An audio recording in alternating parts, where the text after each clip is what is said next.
ইথিওপিয়াতে প্রচুর বৃষ্টি হচ্ছে এখানে ইথিওপিয়াতে। এখানে বৃষ্টিটা প্রতিদিনই হয়, এখন বৃষ্টির মরশুম চলে এসছে, সেখানে আরও বেশি বৃষ্টি হচ্ছে। প্রচুর বৃষ্টি হচ্ছে এখানে, যে আমাদের গাড়ি দাঁড় করানো আছে, তো বৃষ্টি হয়েই যাচ্ছে। এখন একটু আসতে হয়েছে বৃষ্টিটা। আর এইখানে আমরা ধনেপাতা লাগিয়েছিলাম, ধনেপাতা গাছ, গাছগুলো হয়েছে, কিন্তু গাছগুলো এই বৃষ্টির জন্য জানি না হবে কি হবে না। তার মাঝে কিছু গাঁদা গাছ, এই যে এগুলো ধনেপাতা গাছ প্রচুর হয়েছে। আর এখানে একটা সিম গাছ, এই সিম গাছটা থেকে প্রচুর সিম হয়।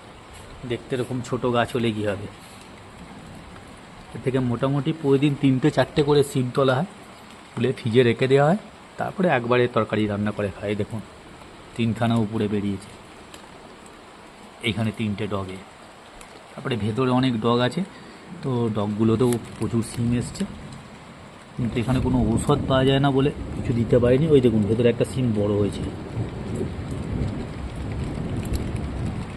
ওখানে একটা সিম বড় হয়েছে। তো বিদ্যুৎ চমকাচ্ছে, তার সঙ্গে বৃষ্টি। দেখুন এখানে একটা সিম পেকে গেছে, এই সিমটা পেকে গেছে। আর বাইরে সব ইউক্যালিপটাস গাছ, এখানে বেশিরভাগ গাছই হচ্ছে ইউক্যালিপটাস গাছ, প্রচুর গাছ, ইউক্যালিপটাসটাই বেশি। এখানে গোলাপ গাছ আছে,